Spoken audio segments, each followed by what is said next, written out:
ونصلي ونسلم على رسوله الكريم اما بعد معززین و محترمین و مکرمین مجلس، میں آپ کی خدمت میں صرف دو باتیں عرض کرنا چاہتا ہوں۔ پہلی بات تو یہ ہے کہ بدعات اور رسومات کا جو فتنہ ہے، فتنہ اہل بدعت، یہ کوئی معمولی فتنہ نہیں ہے۔ ہمارے حضرات مشائخ محققین نے اپنی اپنی کتابوں میں، تحریروں میں اس فتنے کے متعلق امت کو آگاہی کرائی ہے اور بتایا ہے کہ یہ آپ معمولی نہ سمجھ لینا۔ ہمارے ہاں ایک فقدان یہ ہے کہ ہم یا تو اہل بدعت کو اہل سنت سمجھتے ہیں، یا پھر ان کی بدعات کی نفرت یا بدعات کی وہ شدت دین کے خلاف اس کو محسوس نہیں کر پاتے۔ جبکہ ہمارے بزرگوں نے دونوں باتیں بڑے تفصیل سے اپنی اپنی کتابوں میں لکھی ہیں۔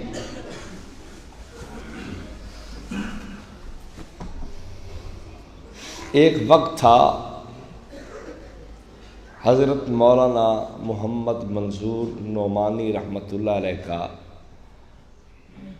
پورے ہندوستان میں طوطی بولتا تھا،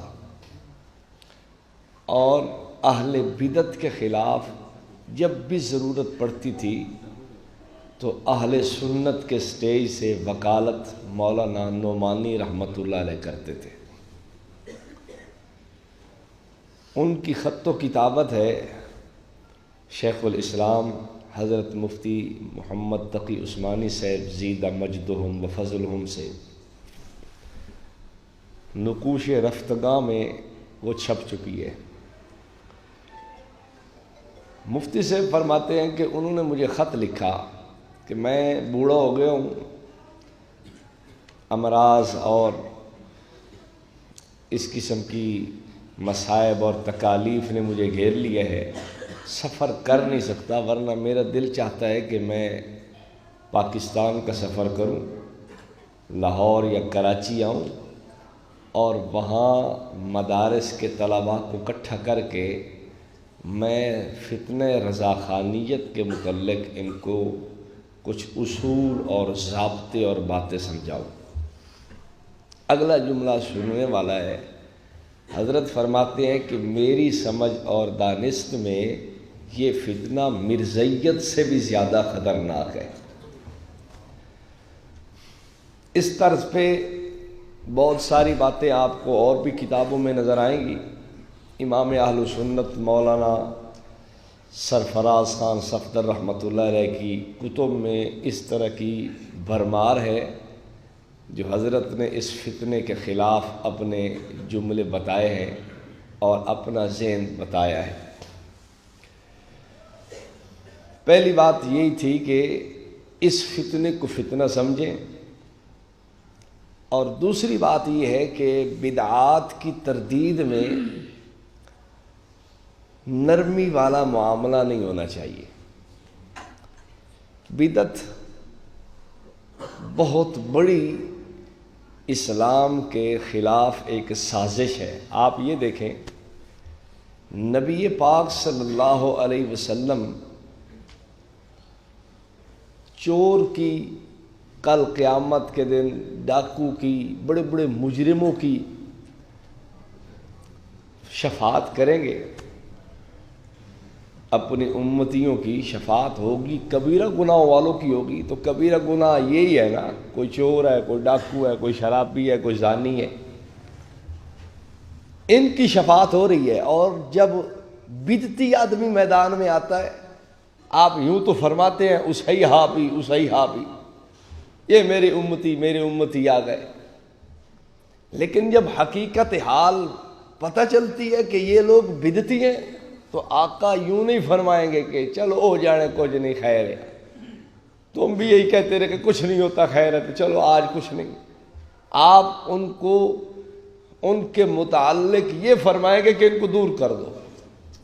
وہ رحمت للعالمین نبی جو مسواک کو امت پہ فرض نہیں کرتے کہ امت تکلیف میں نہ پڑے، جو عشاء کی نماز کو مؤخر ثلث لیل تک نہیں کرتے کہ امت تکلیف میں پڑے، جو تراویح کی جماعت چوتھی رات اس بنیاد پہ نہیں کراتے کہ کہیں امت مشقت میں مبتلا نہ ہو جائے اور فرض نہ ہو جائے اس پہ.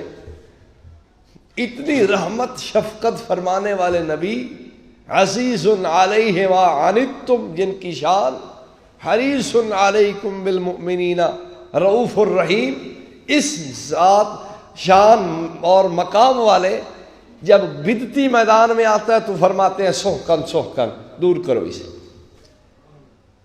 اور ہمارے اکابر نے بھی، شہید اسلام مولانا محمد یوسف لدھیانوی رحمۃ اللہ علیہ نے آپ کے مسائل اور ان کا حل 10ویں جلد ہے، آج کل جو نیا چھپا ہے اس میں پہلی جلد ہے، مظاہر العلوم سہارنپور کا فتویٰ نقل کیا ہے. اگر کوئی شخص یہ کہے کہ بدعات کے خلاف سختی نہیں کرنی چاہیے اور کسی مصلحت سے بدعت کو اپنا لینا چاہیے، کسی مصلحت سے، چاہے وہ مصلحت کوئی بھی ہو، ایسا شخص دیوبندی نہیں ہے اگرچہ وہ دیوبندی ہونے کا مدعی ہو. پڑھیں آپ. تو اس لیے بدعات کو آپ اس کی حقیقت کو سمجھیں کہ یہ اسلام کے خلاف کتنا بڑا ایک اسلام کو ختم اور اسلام کو کھوکھلا کرنے کے لیے ایک حربہ ہے. ہمارے اکابر کے مزاج میں الحمدللہ بدعات کا رد تھا. اب آپ یہ دیکھیں ہندوستان میں بدعات کی حمایت میں سب سے پہلی کتاب انوار ساطعہ در بیان مولود و فاتحہ آئی ہے، اور اس کا جواب قطب الارشاد حضرت مولانا رشید احمد گنگوئی رحمۃ اللہ علیہ کے حکم سے فخر المحدثین بدر المحدثین خلیل الملت والدین مولانا خلیل احمد سہارنپوری رحمۃ اللہ علیہ نے لکھا ہے. اور حضرت نے تقریر میں فرمایا کہ میں نے اس کا پورا مطالعہ کیا ہے اور اس کو حرف حرف یہ کتاب بہترین اور ٹھیک کتاب ہے. اور انہوں نے اس کا رد لکھا براہین قاطعہ علی ظلام انوار ساطعہ. یہ حضرت نے جواب لکھوایا اور ساری بدعت کا رد کیا ہے. تو بدعت کے حوالے سے نرمی نہیں ہونی چاہیے. ایک اسی کے ساتھ متعلقہ بات عرض کرتا ہوں.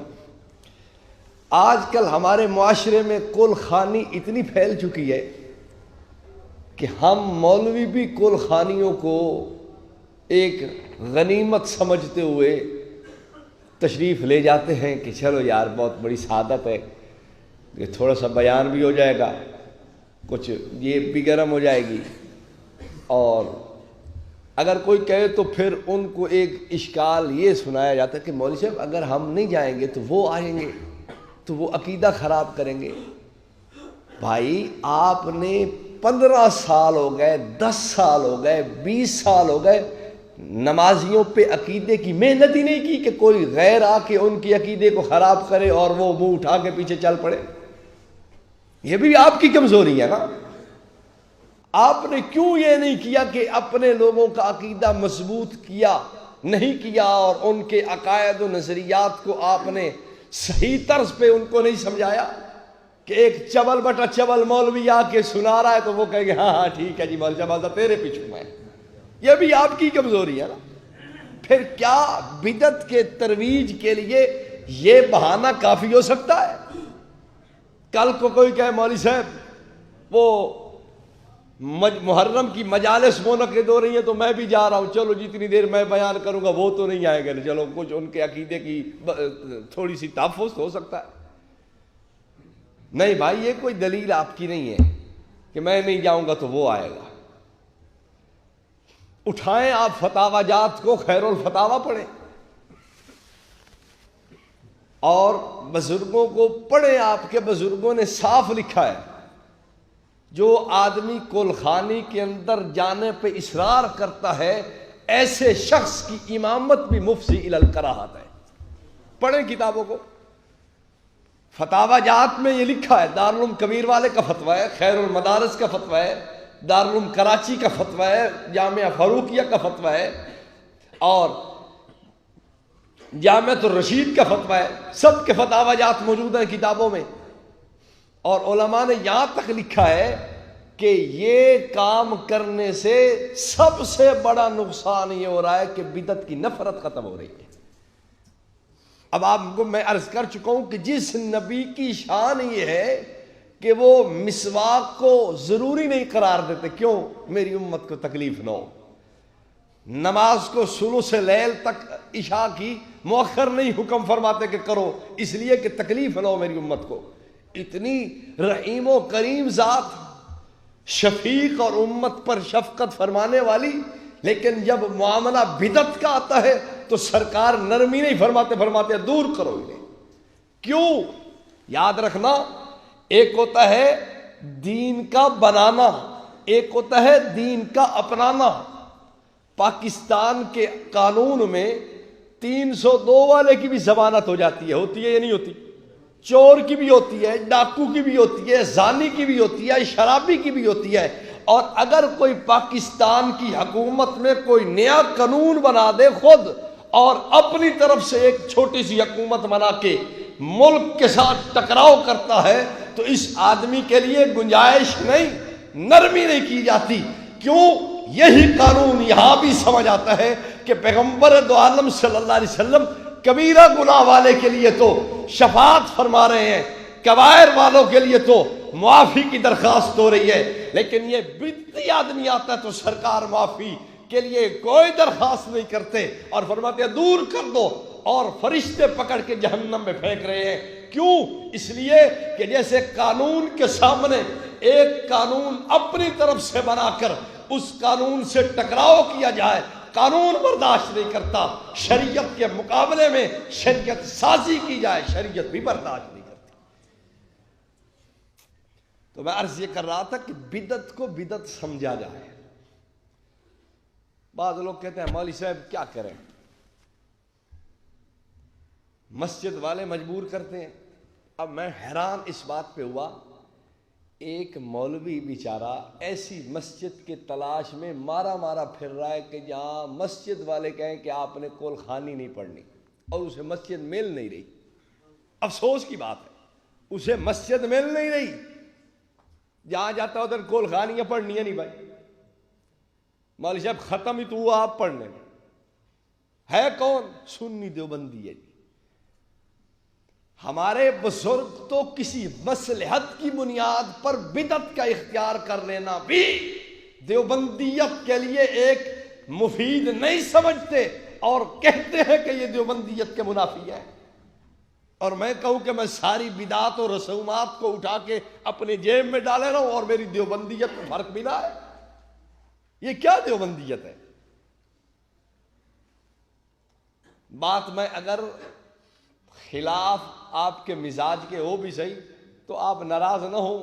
بات میں آپ کے اکابر کی کر رہا ہوں، اپنے اکابر کی کر رہا ہوں. میں کوئی ادھر ادھر سے باہر سے پکڑ کے کوئی میں عیسیٰ خیلوی کے کوئی قصے آپ کو نہیں سنا رہا، یا اس کے دو چار باندھ یا کوئی مائیے یا ڈھولے نہیں سنا رہا کہ آپ کے پدری کے شروع کر دیتے. ڈھولے مائیے والے تو ایسا نہیں ہے. ہمارے تو عقائد قرآن و سنت سے ہیں. وہ اور لوگ ہیں کہ جن کا عقیدہ کنجری سے ثابت ہوتا ہے. کنجری کہہ رہی حق باؤ بے شک باؤ ایک نظر کرم دی تک باؤ، اس عقیدہ بنا لیا. وہ کنجری کے پیچھے لگا ہوا ہے. ایک کنجری اور بول رہی تھی، وہ کہتا ہے شباز کلندر، وہ کہتا ہے جناب جی بابا جی لال شباز کلندر، شباز کرے پرواز جانے راز دلاں دے. کنجری نے کہا تھا، اس نے عقیدہ بنا لی کہ بل ٹھیک صحیح کہہ رہے. ایک اور کنجری بولی کہتی ہے امام بری میری کھوٹی قسمت کرو کھری. اس نے کہا بالکل ٹھیک ہے، یہ بھی صحیح عقیدہ. تو کنجری بولتی عقیدہ بنتا ہے. ہم تو بھائی ان کے پیچھے چلنے والے نہیں ہیں. ہمیں تو قرآن و سنت مسائل عقائد یہ چیزیں سمجھاتے ہیں. تو میں گزارش دو چیزیں آپ کے سامنے کرنی تھی. ایک یہ کہ اہل بدعت کو سمجھے اور دوسرا یہ کہ بدعت کو سمجھے, ان کو معمولی نہ سمجھے. خدا را اپنی زندگیاں بھی ہم سنت کے مطابق لائیں, اور جس قوم کے ہم وظائف, ہم تنخواہیں ہم ان سے کھا کے اپنے بال بچوں کا اور اپنا پیٹ پال رہے ہیں, کم از کم دین بھی ہمیں انہیں خالص دینا چاہیے. اگر 1000 کا نوٹ ہمیں نقلی دیا جائے ہم برداشت نہیں کرتے, لیکن عجیب بات ہے کہ ہم مسئلہ انہیں وہ دیں, نظریہ وہ دیں کہ جو نظریہ کہیں سے پنچر ہے, کسی جگہ سے وہ خراب ہے, کوئی مسئلہ ٹھیک نہیں ہے. تو یہ ایک ان کے ساتھ دیانتداری والا معاملہ نہیں ہے. پیسے کھریلے ہی نہیں آتے, مسئلہ بھی تو کھرا ہی ہونا چاہیے نا. اللہ رب العالمین سمجھنے کی اور ہمیں عمل کی توفیق نصیب فرمائے. لا الہ الا اللہ, لا الہ الا اللہ, لا الہ الا اللہ, ما لنا رب سوا. لا الہ